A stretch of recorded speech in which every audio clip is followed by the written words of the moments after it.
बीरबल ने राजा की मूर्खता को समझदारी में बदला। अकबर का दरबार उस समय के सबसे बुद्धिमान और बहसप्रिय लोगों से भरा रहता था।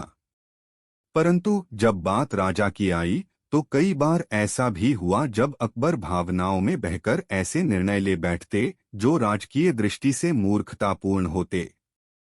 और तब जिम्मेदारी बीरबल पर होती थी, बिना राजा की बेइज्जती किए उसकी मूर्खता को समझदारी में बदलना। भाग एक राजाज्ञा जो सबको हैरान कर गई। एक दिन अकबर बहुत प्रसन्न थे। उन्होंने अपने मन में एक विचार लाया, क्यों न हर गांव को आदेश दिया जाए कि वे हर महीने राजधानी को एक एक हाथी उपहार में भेजें। बिना सलाह लिए उन्होंने घोषणा कर दी, प्रत्येक गांव से एक हाथी हर महीने राजधानी पहुंचेगा, यह आदेश है। जो गांव आदेश नहीं मानेगा उसका कर दोगुना कर दिया जाएगा। पूरा दरबार सन्न हो गया। बीरबल कुछ क्षणों तक शांत रहे, फिर उन्होंने सिर झुका लिया। क्या बात है बीरबल, अकबर ने पूछा। बीरबल मुस्कराए, महाराज यह आदेश अनोखा है, परंतु क्या मैं एक छोटी यात्रा की अनुमति पा सकता हूं? जाओ बीरबल, पर जल्दी लौटना। भाग दो बीरबल की मूर्ख योजना। बीरबल 2 दिन में लौटे।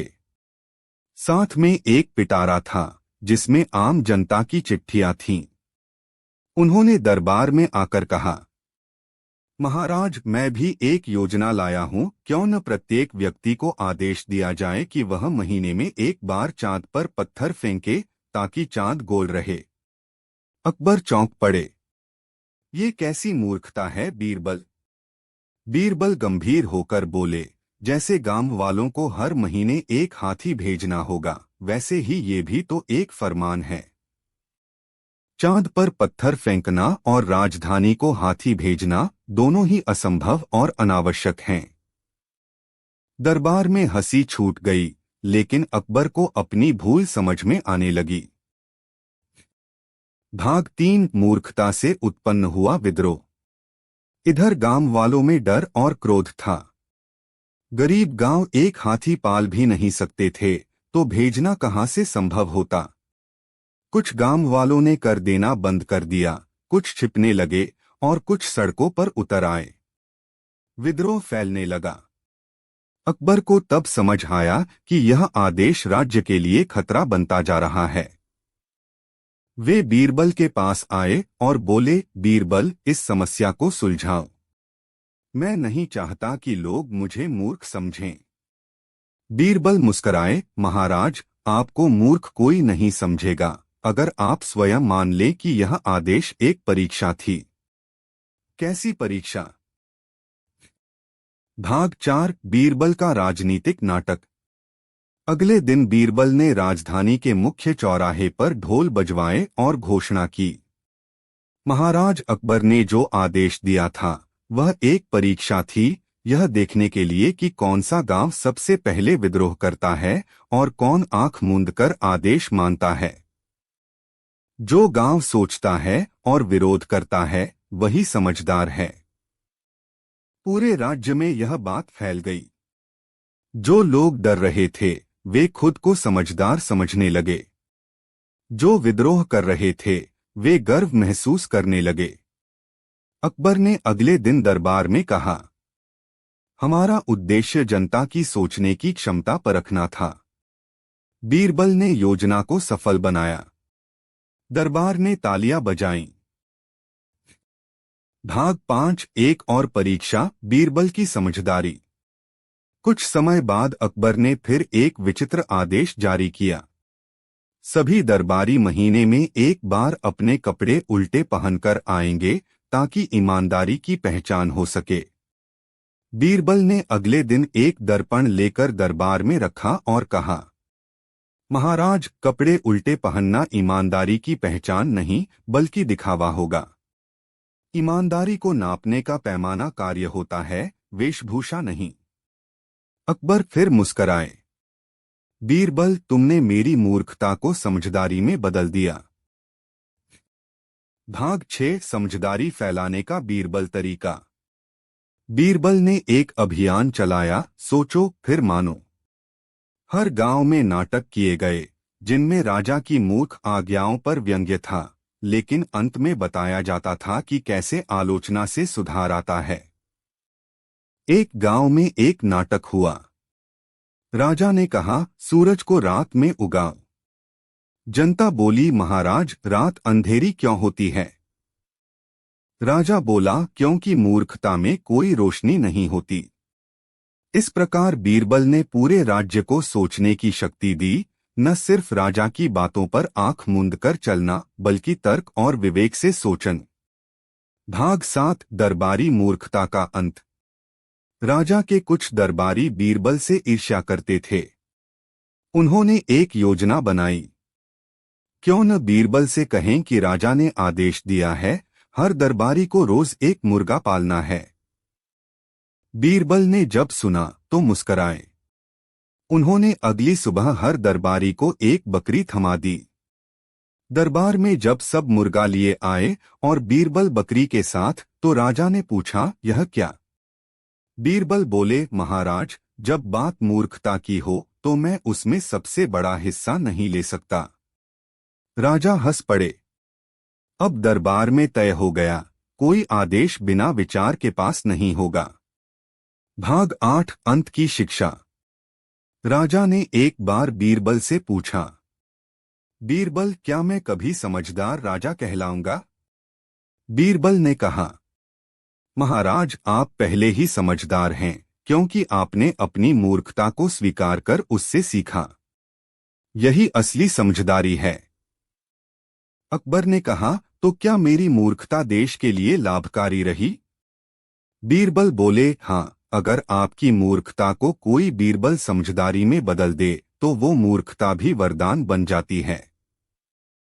निष्कर्ष, यह कहानी बताती है कि शासन में भूलें हो सकती हैं, परंतु उन्हें स्वीकार कर बुद्धिमत्तापूर्वक सुधार लिया जाए तो वही भूलें परिवर्तन का कारण बनती हैं। बीरबल ने केवल राजा की मूर्खता को ढका नहीं, बल्कि उसे ऐसा मोड़ दिया कि पूरे राज्य में विवेक और विचारशीलता की लहर दौड़ गई। भाग 9, समझदारी की पाठशाला, बीरबल की नई योजना। राजा अकबर की सोच अब बदल रही थी। बीरबल ने जिस सूझबूझ से मूर्खता को समझदारी में बदला, उसने राजा को बहुत प्रभावित किया। अकबर ने बीरबल को दरबार में बुलाकर कहा, बीरबल तुमने मुझे सोचने का तरीका सिखाया। अब मैं चाहता हूं कि पूरे राज्य को वही सिखाया जाए। बीरबल बोले, महाराज अगर आपकी अनुमति हो तो मैं पूरे राज्य में समझदारी की पाठशाला शुरू करना चाहता हूं। वहां बच्चों से लेकर बुजुर्गों तक को एक ही पाठ पढ़ाया जाएगा, सोचो फिर मानो। अकबर ने आदेश दिया। इस योजना के लिए खजाने से धन दिया जाएगा। हर गांव में एक बीरबल चाहिए। भाग 10, मूर्खता का महोत्सव। बीरबल ने एक विचित्र पर दिलचस्प योजना बनाई। हर वर्ष एक बार मूर्खता महोत्सव मनाया जाएगा, जिसमें हर गांव अपने सबसे बड़े मूर्ख निर्णय को एक नाटक में प्रस्तुत करेगा। लोग पहले तो हैरान हुए, लेकिन जब उन्होंने देखा कि इसका उद्देश्य हंसी मजाक नहीं बल्कि सीख देना है, तो वे जुड़ने लगे। एक गांव में नाटक हुआ। राजा ने आदेश दिया, सभी लोग आज से उल्टे नाम रखेंगे। लोग बोले, तब तो हम एक दूसरे को पहचानेंगे कैसे? जवाब आया, मूर्खता पहचानने के लिए नाम नहीं, काम देखो। इस नाटक को देखकर अकबर मुस्कराए और बोले, बीरबल मूर्खता की पहचान सिखाना ही असली समझदारी है। भाग 11, एक नया विरोध, दरबारी षड्यंत्र। बीरबल की लोकप्रियता से कुछ दरबारी चिढ़ गए। वे बोले, बीरबल को हटाया जाए, वह राजा से भी बड़ा हो गया है। उन्होंने मिलकर एक योजना बनाई। राजा को समझाया जाए कि बीरबल राज्य की नीतियों का मजाक उड़ाता है। अकबर के कानों तक बात पहुंची। उन्होंने गुस्से में बीरबल को बुलाया। बीरबल, क्या तुम मेरी नीतियों का मजाक बनाते हो? बीरबल ने शांत भाव से उत्तर दिया। नहीं महाराज, मैं नीतियों का नहीं, मूर्खताओं का मजाक उड़ाता हूं, ताकि अगली बार कोई मूर्खता नीति ना बन पाए। अकबर चुप हो गए, फिर मुस्कराए। बीरबल, ये जवाब वही दे सकता है जो दरबार में सबसे समझदार हो। भाग 12 बीरबल की परीक्षा। एक गांव की शिकायत। एक दिन एक गांव से शिकायत आई। बीरबल के बनाए शिक्षक हमें सोचने की बजाय डराने लगे हैं। वे कहते हैं कि अगर हम सवाल पूछेंगे तो देशद्रोही कहलाएंगे। अकबर चौंके। बीरबल को बुलाया। बीरबल बोले, महाराज, शायद जिन शिक्षकों को भेजा गया उन्होंने सोचों का मतलब डरो बना लिया। मैं स्वयं वहां जाकर सत्य जानना चाहता हूं। बीरबल गांव पहुंचे। वहां उन्होंने देखा शिक्षक राजा की निंदा न करने की सीख दे रहे थे, सोचने की नहीं। बीरबल ने सबको बुलाकर कहा, सवाल पूछना गुनाह नहीं, समाधान का रास्ता है। अगर राजा को सवाल पसंद नहीं तो वह राजा नहीं, तानाशाह है। लेकिन अकबर सवालों को पसंद करते हैं क्योंकि वह अब समझदार हो गए हैं। गांव वालों ने तालियां बजाईं। बीरबल ने तुरंत उन शिक्षकों को बदल दिया। भाग 13 मूर्खता का पत्थर। राजा अकबर ने बीरबल को एक दिन एक बड़ा पत्थर दिखाया और कहा, यह मूर्खता का प्रतीक होगा। हर साल जिसे सबसे मूर्ख निर्णय का दोषी पाया जाएगा उसके पास यह पत्थर जाएगा। बीरबल बोले, बहुत सुंदर विचार है महाराज, पर पहले यह पत्थर किसे दिया जाएगा? अकबर ने मुस्कराते हुए कहा, पहले साल के लिए यह पत्थर मुझे दो। मैंने जो हाथी वाला फरमान निकाला था वो सबसे बड़ी मूर्खता थी। बीरबल ने कहा, महाराज, मूर्खता को स्वीकारना सबसे बड़ी समझदारी है। अब यह पत्थर शायद हमेशा खाली ही रहेगा।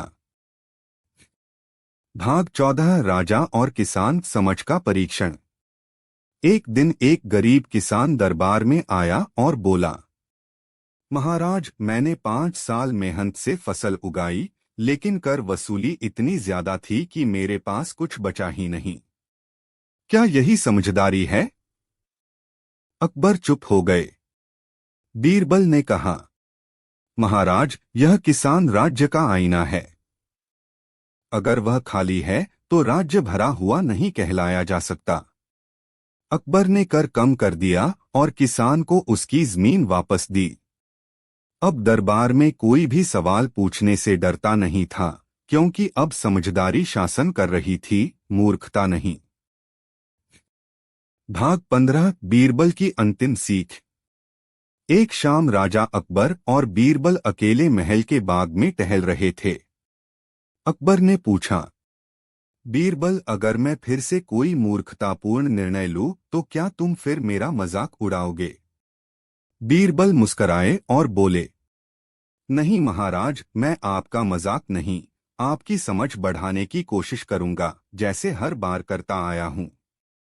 अकबर बोले, अगर तुम्हारे जैसे बीरबल हर राजा के पास हो तो शायद कोई मूर्खता कभी राज्य में जन्म ही ना ले। बीरबल ने उत्तर दिया, महाराज, हर राजा के पास बीरबल नहीं होता, पर अगर राजा खुद सवाल पूछने लगे तो उसे बीरबल की जरूरत भी नहीं रहती। निष्कर्ष, एक राज्य एक विचार, सोचो फिर मानो। बीरबल की योजनाओं ने राज्य की दिशा बदल दी थी।